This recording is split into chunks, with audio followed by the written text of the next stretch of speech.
I made a video about if the power were to go out, my Taurus station would allow me to still continue to have the amenities of life, run the AC, run an oven, charge an electric car, things like that, thanks to my Taurus station. And this commenter asks, why would you ever be on grid? Why not just stay off grid the whole time? And this is a really good question. This has actually been an aspirational goal of mine for a long time, until recently. It's such an ironic and first world problem, really. Like, my whole life I've been like, let's go off grid and stick it to the man. I'm never being dependent on the electric grid again. And now I have the hardware. Now we have the technology to do this. And it's not all that it's cracked up to be. For example, here is the solar production curves of three similarly sized systems. All three of these homes are experiencing the same weather, by the way. This is my home, and on grid. We have a beautiful sunny day, and solar production was able to be basically maximized throughout the whole day. And this customer is not allowed to backfeed, so their solar only matches whatever their loads are. Any excess is throttled back.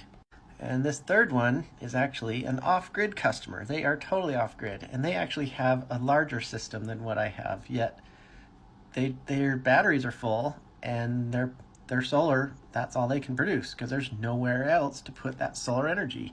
So instead of having this big, beautiful curve, it only produces that much. So all night long, I'm drawing basically nothing from the grid, and you can see my battery state of charge slowly going down. But it was a pleasant night, not a lot of air conditioning, and it wasn't too cold, so no heating, and the battery didn't get very low. But then here we are, sunrise, and quickly my battery is completely full by like 10:30 in the morning. There's nowhere else to put all that excess solar energy. But fortunately, I am grid tied and I can dump it onto the electric grid. I can still maximize all my solar production. It doesn't have to throttle back. Going off grid, you would have to forfeit that. In fact, I had so much extra energy, I rolled out the third charging station out to the curb. I told my neighbor who drives an electric vehicle, hey, come on over, do you need a charge? In fact, you look outside, and there he is right there, topping off. Using the heavy gauge extension cord and my portable level 2. But John, so what? Who cares? Why not stay off grid? 3 words. November, December, January.